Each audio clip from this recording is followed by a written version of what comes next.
The maitre d' recognized me immediately as my family walked into Le Marseille, the most exclusive French restaurant in the city.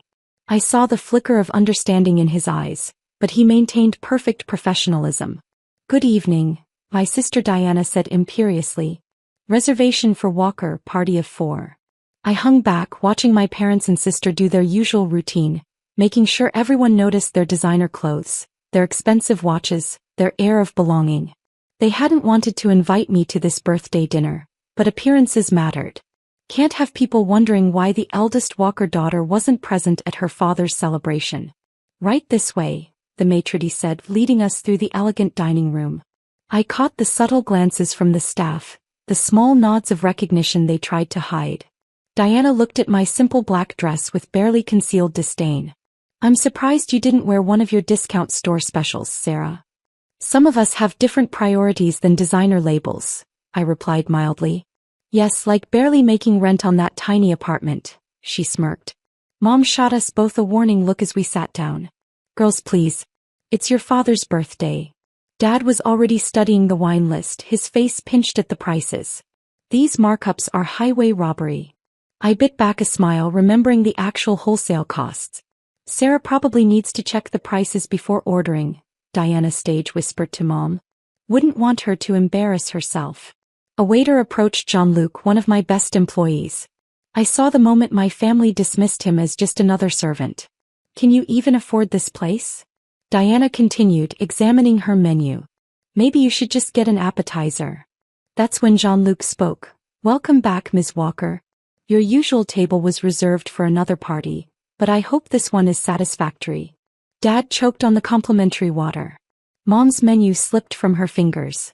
Diana's face went from smug to stunned in record time.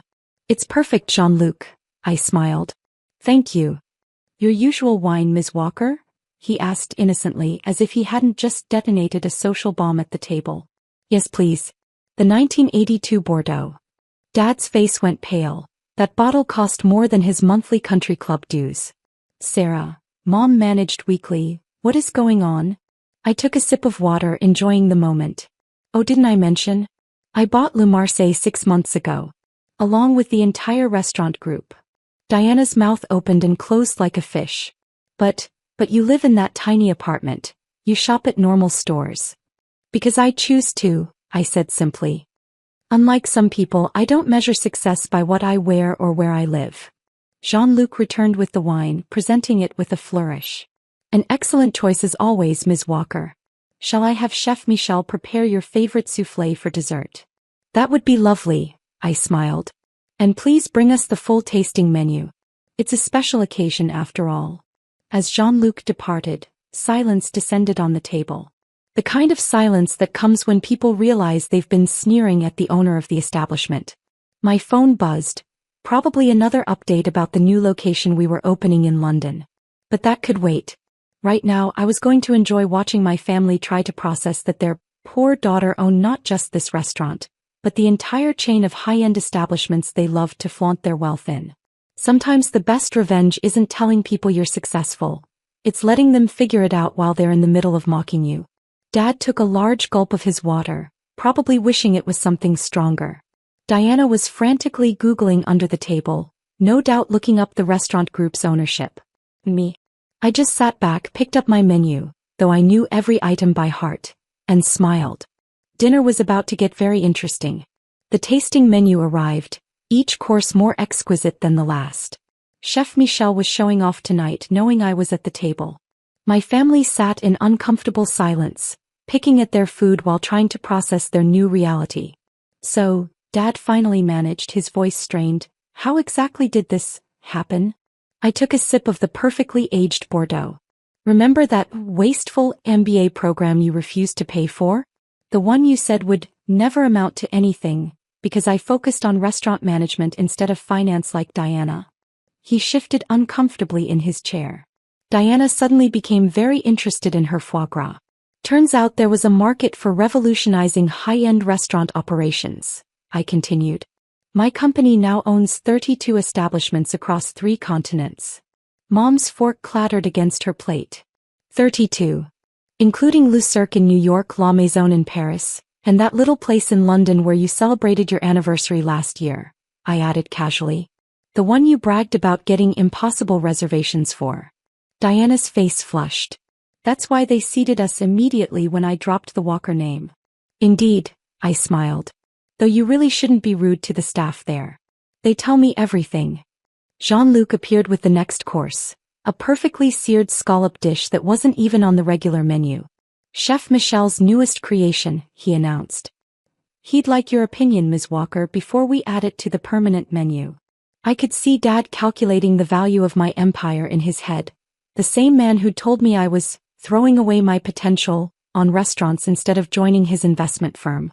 The London location opens next month, I mentioned, sampling the scallop. We're already booked solid for the first 3 months. London. Mom's voice was faint. But you said you couldn't afford to join us for our London trip last summer. I was there, I replied. Overseeing construction of my new restaurant. I just stayed in my penthouse instead of the family hotel. Diana's phone buzzed. Probably one of her society friends who'd spotted us and spread the word about who really owned their favorite restaurant. Is that why you never moved to a bigger apartment? She asked. Never bought designer clothes? I prefer to invest in things that matter, I said. Like paying my staff the highest wages in the industry.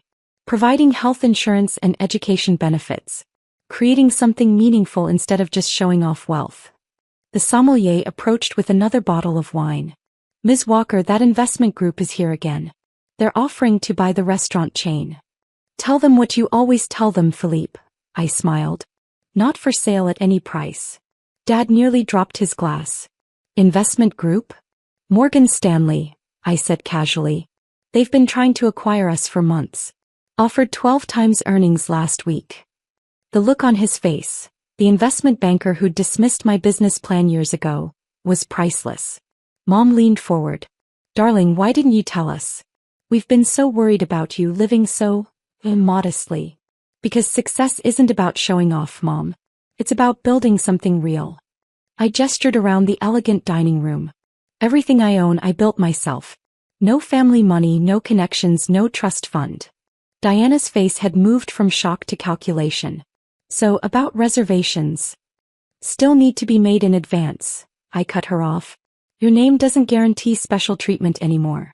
In fact, I smiled sweetly, you might find some of our establishments mysteriously booked when you call. The dessert cart approached Chef Michel's famous soufflé, paired with a vintage port that cost more than Diana's designer purse.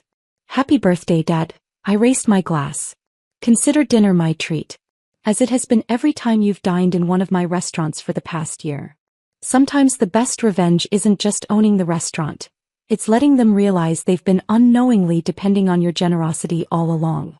The port was excellent. Almost as excellent as watching my family try to swallow their pride along with their dessert.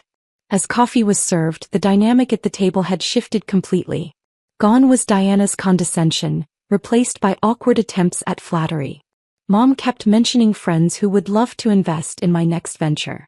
Dad mostly sat in stunned silence, no doubt thinking of the multiple times he'd bragged about my sister's junior position at his firm while dismissing my little restaurant job. Ms. Walker, Jean-Luc approached again. Chef Michel requests your presence in the kitchen when convenient. The London menu needs your final approval. Diana practically bounced in her seat. Oh, could I come? I'd love to see. The kitchen is for staff and ownership only, I cut her off politely. Health regulations, you understand. Mom tried a different approach. Darling, you must let us host a celebration. To think our daughter such a successful restaurant owner? I finished. Funny, that wasn't worth celebrating when you thought I was just managing one place. The sommelier appeared with a folder. The wine list for London, Ms. Walker. And Mr. Thompson called about the Tokyo location. Dad's head snapped up. Tokyo. Opening next spring, I confirmed. Though I'm sure Diana can tell you all about it. She was just there last month, trying to use the Walker name to get a reservation at my Paris restaurant. Diana had the grace to blush. I didn't know. That the staff would tell me? That every attempted name drop, every time you were rude to my employees, every complaint about prices would get back to me. I smiled. I know everything that happens in my restaurants. I stood, smoothing my cheap dress, actually a handmade piece from a small Parisian atelier. Now if you'll excuse me, I need to speak with my chef. But it's Dad's birthday dinner, Mom protested weakly. And I've paid for it as I've paid for every meal you've had in my establishments. I gestured to Jean-Luc. Please make sure my family has everything they need. Add the usual gratuity to their bill. Their bill. Diana squeaked. Of course, I smiled. Just because I own the place doesn't mean everything's free. That wouldn't be good business, would it, Dad? In the kitchen, Chef Michel greeted me with his usual enthusiasm, showing me the planned menu for London. As we discussed wine pairings and seasonal specials, I could see my family through the kitchen's viewing window, huddled in conversation. My phone buzzed with a text from Diana. I'm sorry. For everything. For how we treated you. Another from Mom. We were wrong. So wrong. And finally one from Dad. I never saw it. Your vision, your potential. Can we talk? Please. I typed out a single response to all of them. Reservations required. 3-month waiting list.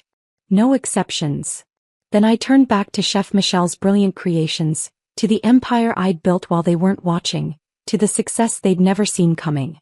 Later that night, as I walked through my modest apartment, actually the entire top floor of the building minimally furnished because I preferred it that way, I looked at the framed review from when I'd first bought Le Marseille. Unknown buyer transforms struggling restaurant into culinary empire. Unknown. Underestimated. Unstoppable. I picked up my phone and sent one final text to my family. Next time you judge someone's worth, remember, the person you're looking down on might actually own the ground you're standing on. Then I opened my laptop to review plans for the Tokyo location. After all, success isn't about proving others wrong.